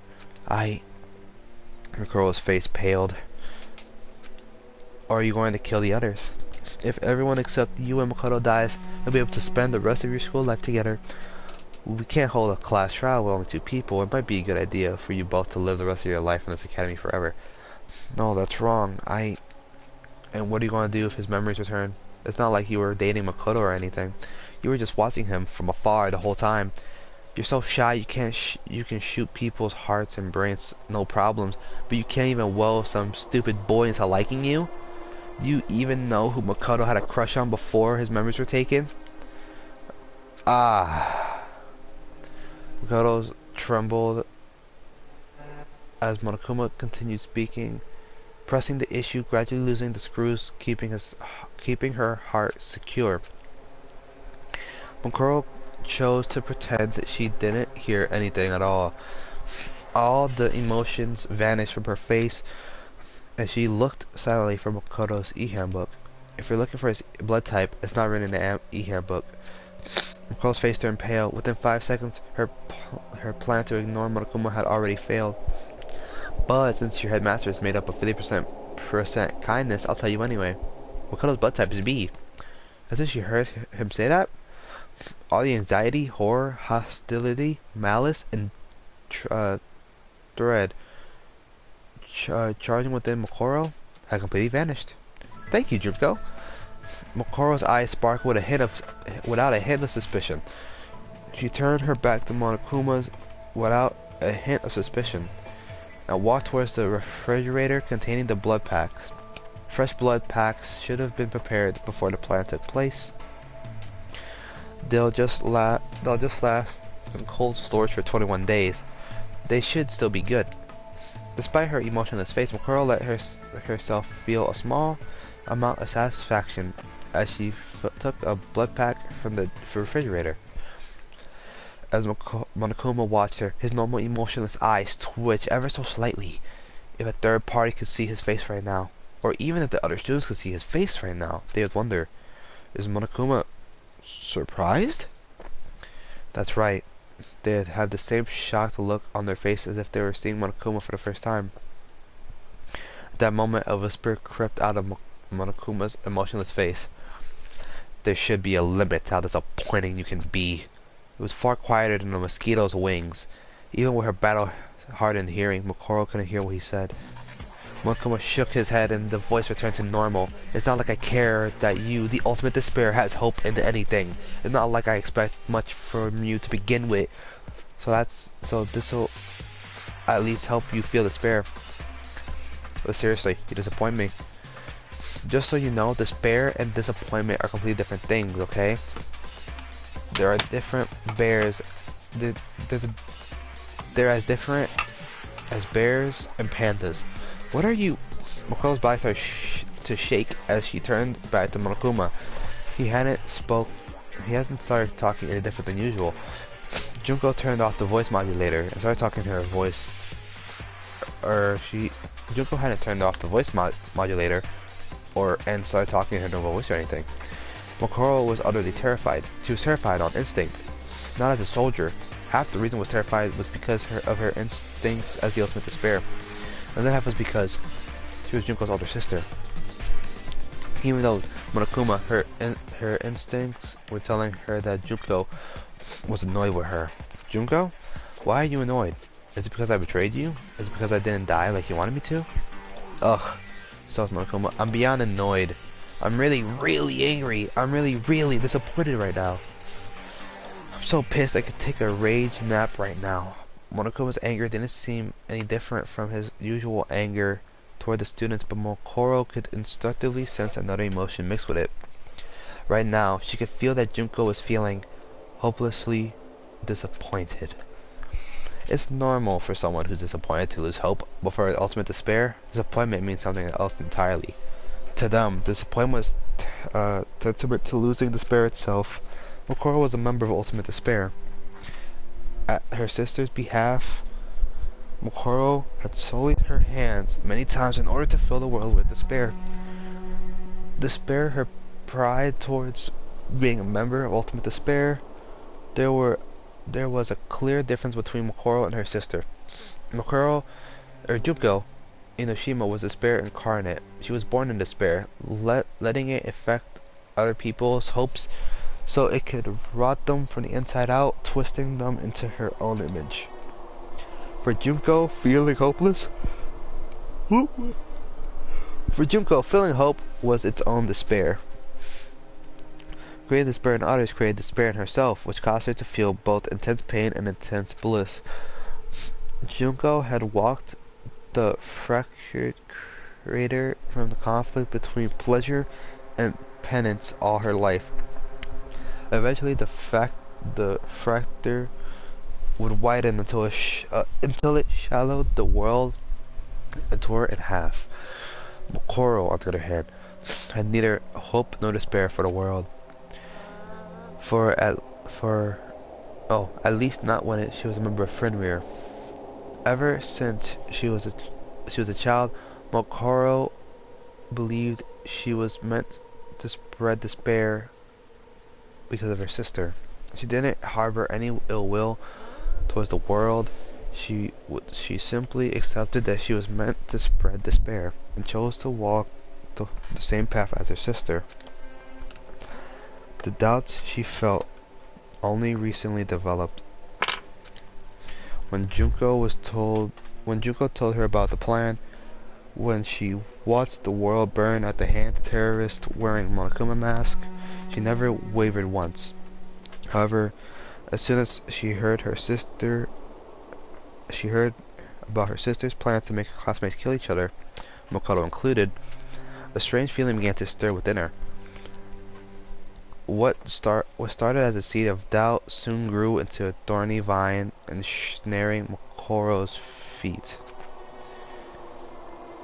As soon as she discussed, as soon as she disguised herself as Junko, it finished meeting the other students. As soon as she had confirmed that the students' memories had been taken completely away, that vine began tightening around Mokoro's heart. They're gone. Junko's the only one who knows about me now. That's it, but that's no problem. It's just like old times. Things will never go back to how they used to be, but that's fine. They should be fine. She had relinquished the past 2 years she had spent with her friends so she could betray them, and live death and despair onto them. Though her heart ached, Mokoro was beyond feeling guilty or remorse for her actions. But the question, why does my heart ache like this, still remained unanswered. Perhaps that's why she spent so much time talking to Makoto in the nurse's office. When Makoto gave her that one particular answer, something changed inside her. It won't be you. The words Mokoro blurted out to Makoto wasn't impressive to further her as Junko. It was an honest statement from the bottom of her heart. She was even planning to ask Junko herself if Makoto could somehow be spared from her plan. Over the past 2 years, Mokoro's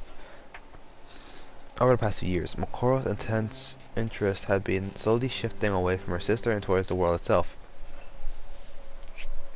By extension, her interests also included Makoto, the first person to ever smile at her and make her feel connected to the world. It was like a sapling of pure honesty that had taken a root in Mokoro's heart. But by the time she realized that the tree had already rotted, as Mokoro struggled to understand the situation, Monokuma let out a sigh and said, "I wonder which part of you is a wolf anyway. You're just a dog that blindly follows Junko's orders. What does the tattoo on your hand even mean? Are you just a bitch who's pledged her loyalty to her owner? I bet Toko would say that, I'm positive." Monokuma continued to talk as Mokoro stood in confusion. I was obviously lying when I said Mokoro's blood type is B. What? You lied, Junko. A normal person would have been suspicious. I never thought you'd actually believe me just now. I must have misplaced my eyes because I totally did not see that coming. Not even with my ability to predict the future. How shocking. Jeez, I'm about to start crying out my eyes. It's just like some sort of robot cat, seriously. It's gonna be okay, Junko. I know our plan kind of fell apart, but I'm still on your side. Are you feeling alright? Because I'll do anything. Snap. A harsh sound came from Monokuma's mouth. That sound was one of my circuits overloading. It's been so long I felt this angry. Meet me on the roof of the school. I'll smash out all your baby teeth. Started shadow boxing in front of Mokoro, who remained frozen in place, clutching a blood pack in her hands. She looked confused, and Monokuma threw up his arms in frustration. "You're so disappointing, I can't even predict it anymore!" Urgh. A threatening roar burst from Monokuma's mouth as he leaped at Mokoro, with his sharp claws extended. At that moment, her mouth became completely emotionless. It was not a conscious action. The defense instinct she honed during her time with Fenrir temporarily suppressed her emotions as she countered Monokuma's attack, grabbed the nearby IV stand, and used it to parry Monokuma's claws. The claws seemed to be made with a special alloy, and easily sliced the bar in half. Diagonally, sorry. But instead of following up his attack, Monokuma continued talking to Mokoro. "I guess you're not much of a disappointment when it comes to fighting. In fact, you were so pathetic that you would die from that. If you were so pathetic that you died from that single attack, that would have been interesting in its own way. But right now, you're just incompetent at everything. I'm sorry. I couldn't help blocking your attack, but there's no way I can fight you, Junko. After all, I'm all you have." I'm the only one who understands you all at all. Mokoro's words were riddled with endless dismay. The contrast between her usual stoic self and the way she was acting now was so stark people might assume she had multiple personalities. However, Monokuma just quietly stared at her. He was perfectly still, as if all his functions had powered down completely. Mokoro continued to share her feelings.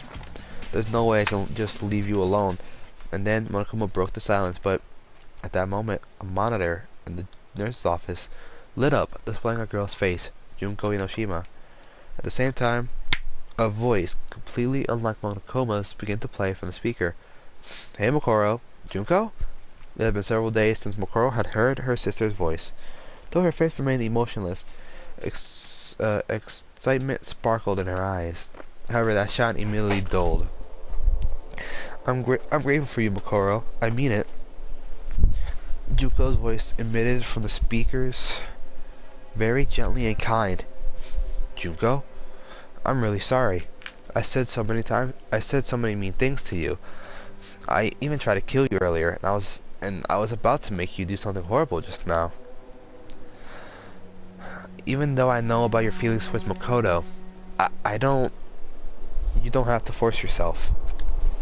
Even if you didn't understand, it was totally obvious to everyone looking at you.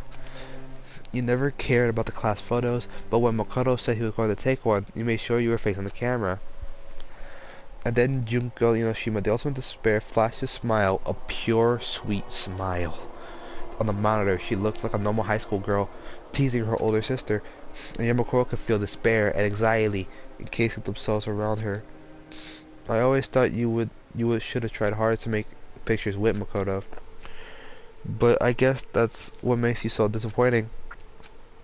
So even though you're disappointing and annoying, I still love you. Makoro trembled upon hearing those words. I love you? That's all she ever wanted to hear her sister say. Makoro believed, no matter what Junko said, she believed she really loved her. She believed she was the only one who could truly understand the despair known as Junko Inoshima. She was naive.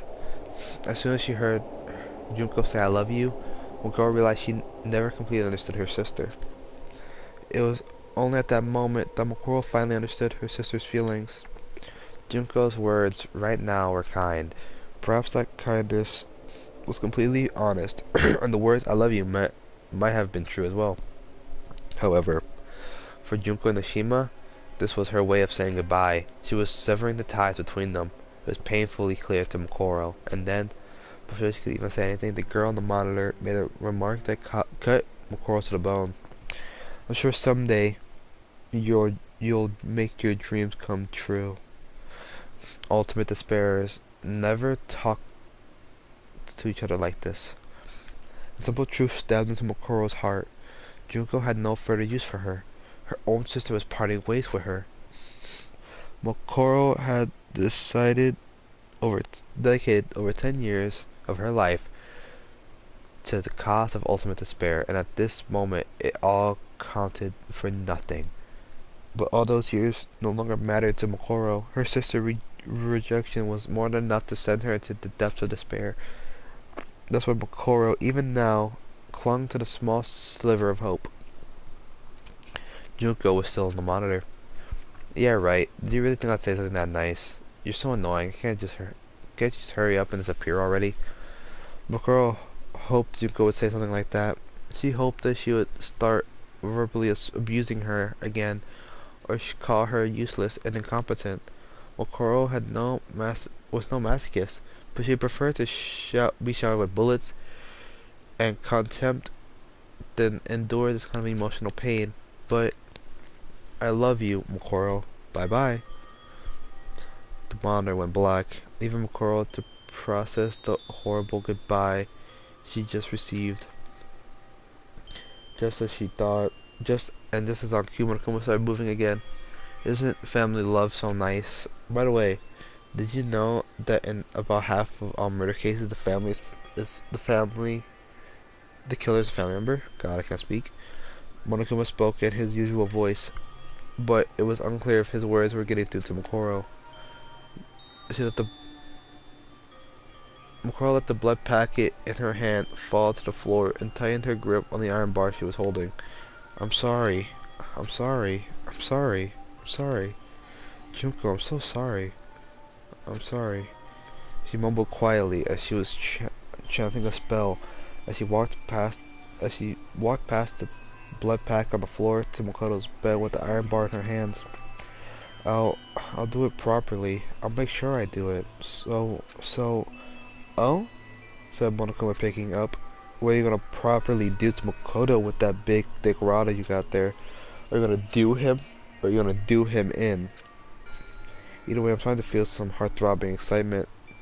Makoro looked like she had been completely broken. Monokuma walked closer to her with eager anticipation.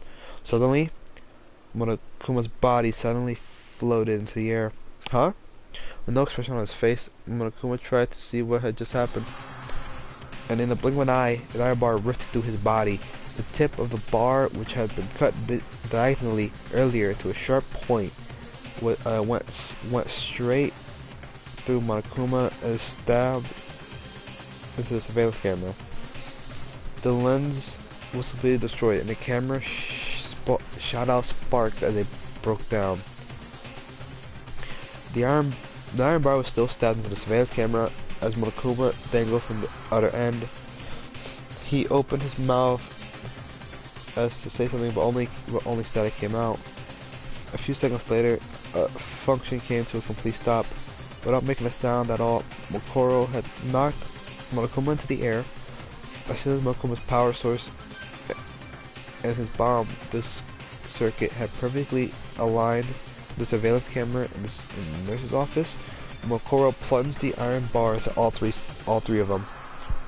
No normal human has the skill to accept such a technique. Not even an ultimate. All the hesitation within Makoro had vanished. Her eyes sparkled like a panther stalking its prey at night. A tense aura surrounded Makoro, even more so than when she fought Sakura earlier. Ignoring Monokuma's lifeless form, she looked at Makoto as he breathed softly and remembered her sister's parting words. So this is despair? She mutters to herself. I'm so sorry, Junko. I never really understood what despair was. So she spoke without emotion like a machine. But it's going to be alright, I finally understand. Hidden within her, passion began to stir. So, I'll make sure I make you happy. I'll make sure I fill you with despair. I'll save Makoto. I'll make sure the others don't die. I'll let them escape from this place.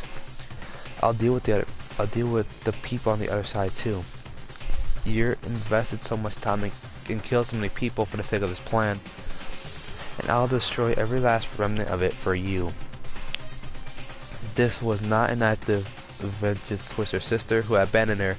This was an act of mercy. Stuck between the ultimate despair and the hope she gave for Makoto, Makoro was being refined into something that was unlike despair or hope. She had no idea, no way of knowing where her path would lead. Jesus. Over 10 minutes had passed. The sound of the students leaving the gym, making their way to the nurse's office raised the hall. Just as Jack had continued to dodge Sakura's attacks with tricky movements, but when Byakuya blurted out, "Enough already, you irritant pervert," just as Jack stopped in her tracks. Oh my. Getting chewed out by my perceptible Byakuya is making my masochistic side get all tingly. They say the line between sadism and masochism is paper thin, but in my case, it's more like a Venn diagram. Words can't explain these hot waves of passion squirming from the top of my head to the tip of my toes. God. As she rambled incoherently about Byakuya, the other students tied her up with a microphone cord from the gym and locked her in her room. However, the students behind to keep an eye on her, while the rest left to search the grounds of the school. Man, I've been talking for an hour and I'm surprised this is really long. As soon as the doors to the office opened, Kyoko saw a non-functioning Monokuma with a hole in its chest and the reins of a surveillance camera. It wasn't just at the nurse's office, though. Whoop. On their way... Oh, that works too. On their way, the students had seen several destroyed surveillance cameras and scattered Monokuma bodies. This was clearly a violation of school regulations, but if Makoro was allied with Monokuma, those regulations wouldn't apply anyway.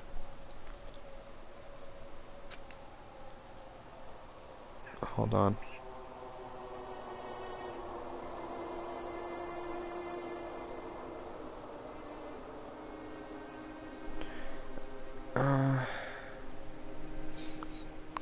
The Monokuma inside the gym was no longer moving, and the students had lost contact with the hacker.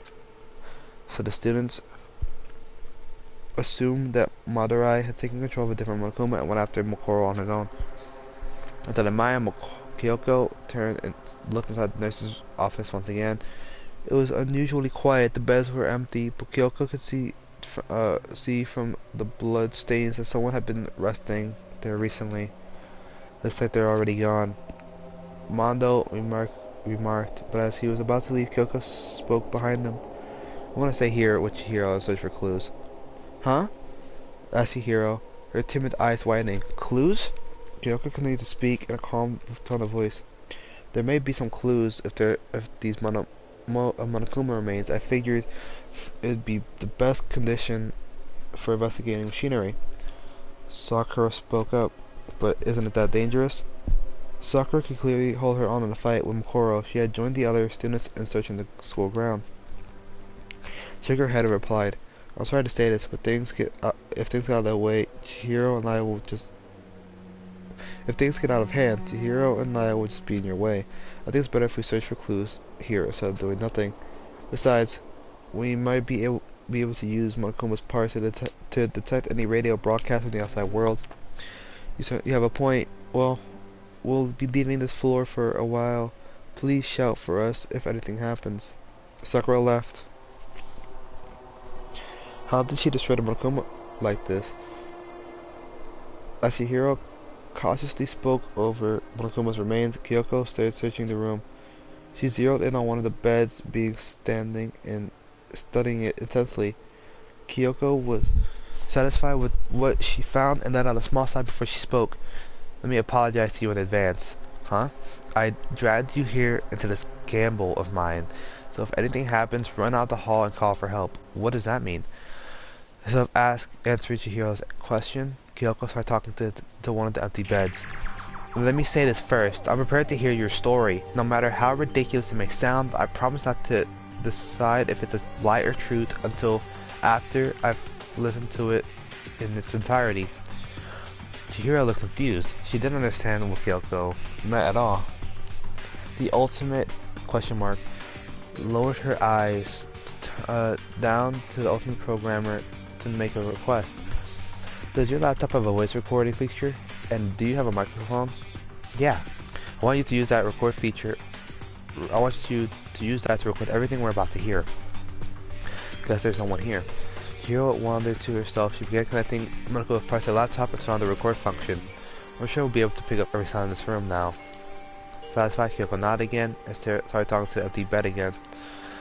So, what were you going to do if I told everyone that I found Makoto? When she said that, Chihiro looked back at her and was surprised by what she saw.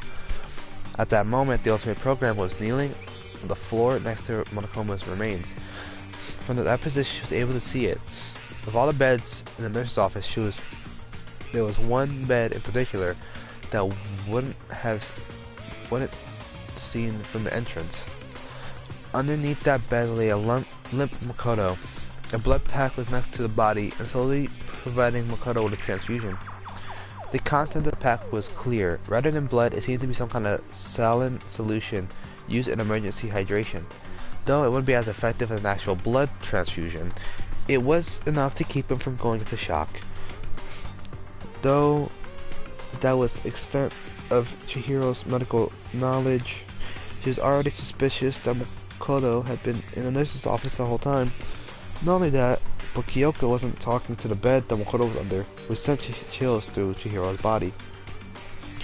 Chihiro Nobody, however, there was nobody here under the bed Kyoko was facing.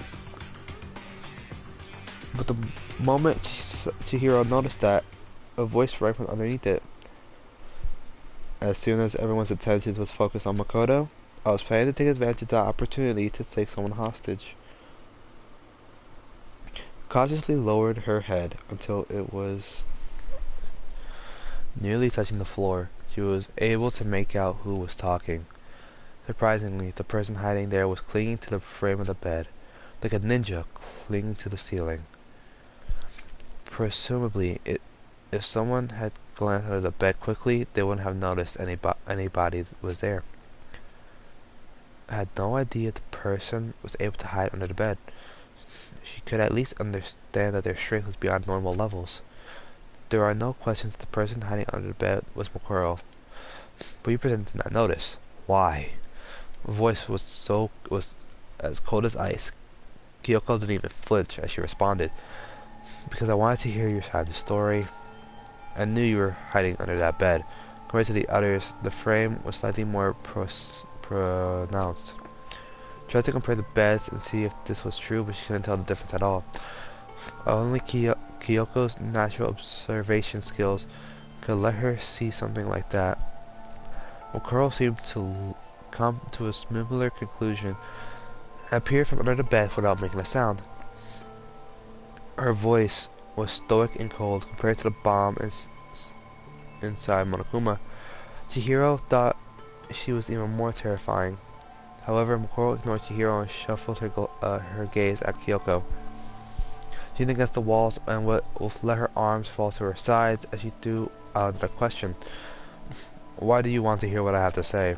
Kyoko thought about this simple question for a while, as if she were searching her own heart for the answer. If I have to provide the answer, it's because I wish to remain neutral. Look down. I'm currently missing most of my memories. I don't know who I am or what my talent had to be to accept in the school.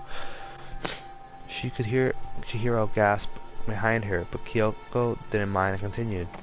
But even so, I believe I could listen to what you have to say.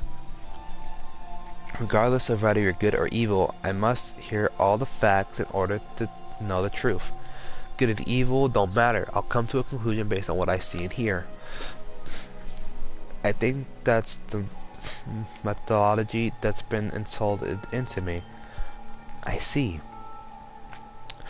I completely forgot you were like that, Kyoko. But before I listen to what you have to say, I'd like to ask you one question. What is it?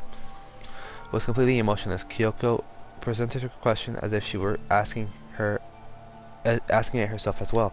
What was my talent that allowed me to attend this academy? The question was simple. Kyoko, you're the ultimate detective. The answer marked a turning point for both girls. Thank you. I have a better understanding of the situation. Kyoko slowly raised her head and presented a theory. If my memories lost wasn't just a coincidence, then no, your group has the ability to erase people's memories. With that in mind, if we take into consideration the situation that unfolded in the gym, I can only come to one conclusion. Possibility? Yes. What you said to Byakuya when he thought you were taking Toko hostage. You claimed that they met 2 years ago. It's possible that might actually be true. The fact that Makoto called out Mokoro's name. The things that Mokoro confirmed and denied. Genocide Jack's outlandish claims.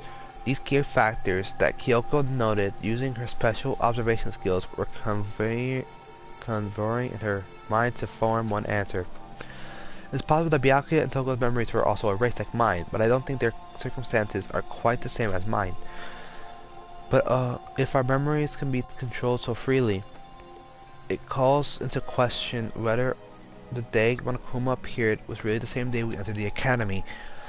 Like you said, it's possible that we've known Toko Fukuoka for the last 2 years. What do you mean? Chihiro cried, still working on the connection her laptop to Monokuma's parts. Continued, speaking to both Chihiro and Mokoro. We thought we were knocked unconscious with sleeping gas the moment we arrived at the school. But it's possible that we were simply made to think that's what happened.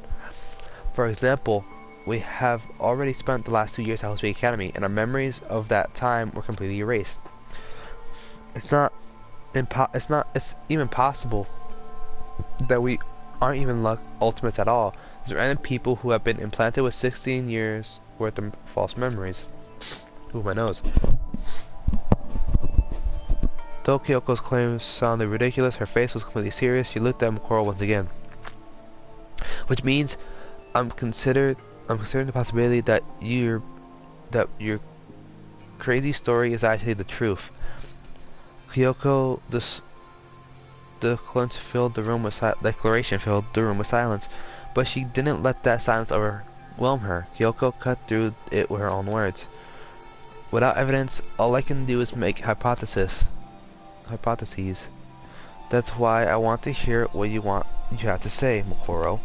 I have no intention of blindly believing what you're going to say, or what that self-proclaimed hacker took over, Monokuma said. She paused and lowered her eyes again, then declared with powerful determination, "Even so, I intend to come to a conclusion as fairly and obviously as I can. But I can only do that if you trust me and tell me the truth." Kyoko's conviction was clear from her voice. Mokoro's eyes narrowed slightly, and a surge of emotions flashed across her face as she looked towards Kyoko. But when she opened her mouth, her expression and voice were completely devoid of emotion. "That's right, I completely forgot you were like that." Mokoro repeated this to herself softly, then faced Kyoko and declared, "That must be why Junko took care to erase more of your memories compared to the others. Very well, I'll tell you everything." And after Mokoro placed Mokoro onto the bed, she began machinally tell a story. The story of a girl who wanted to fill the world with despair, a girl who only felt true happiness when she was filled with despair herself. A plan for despair that began 2 years ago, or perhaps even earlier than that. How the world was currently ruled by despair.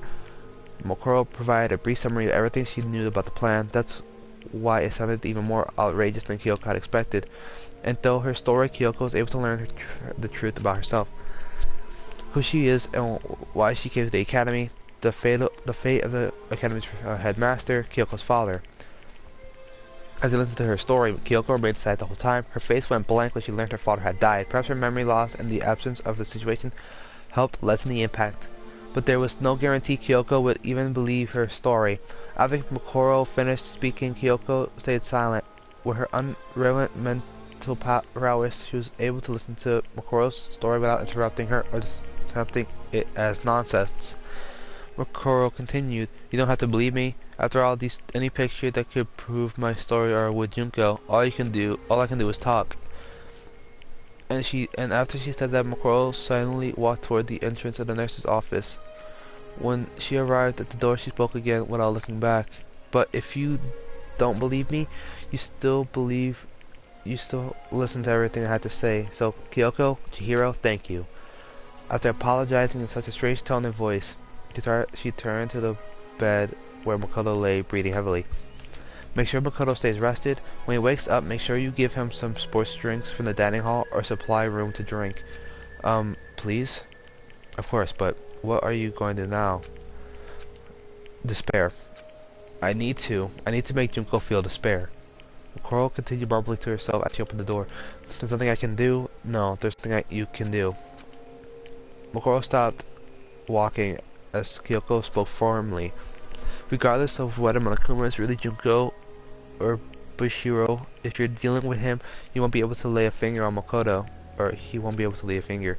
I don't really trust you, but if you're really concerned for Makoto's life, I'm willing to work with you. Unlike Bushiro, who's probably already abandoned him, right? I'm sorry, I don't really work well with others." Mokoro looked away, then bowed her head as she left the nurse's office. "But I'll do my best." The door closed, and Mokoro was gone. "I'm sorry for involving you in something so dangerous, Chihiro." As she continued to speak to organize the vast amount of information, Chihiro was still working on Monokuma. As he trembled with fear, Chihiro slowly looked back at Kyoko. What Mokoro just said now. Her face turned pale as she struggled with her words, and Kyoko tried to calm her down. We can't determine if anything she's told us was true or not. There's no need to be afraid. Shook her head and returned to looking at the laptop. I think she's telling the truth. What are we basing that on? It looks like Monokuma is really being controlled from the outside. Part of Monokuma's systems have been connected to Chihiro's laptop. She'd been analyzing the data within its control system. And it was then that the ultimate programmer noticed something unusual about it. This control program. I thought it would be another year before the system became fully operational. She was unable to continue speaking. We can't confirm that. Kyoko proposed another possibility to avoid jumping to conclusions. It's possible that a similar program is being developed in secret, but Chihiro immediately shook her head and said, "No, that's not it. It just looks really familiar to me." Chihiro's trembling shoulders to peer at the screen. That's when she noticed this program. Chihiro, did you create this? All the ultimate programmer could do was nod weakly. And that's where I'm ending this, because God, it's been 2 hours since I've been talking.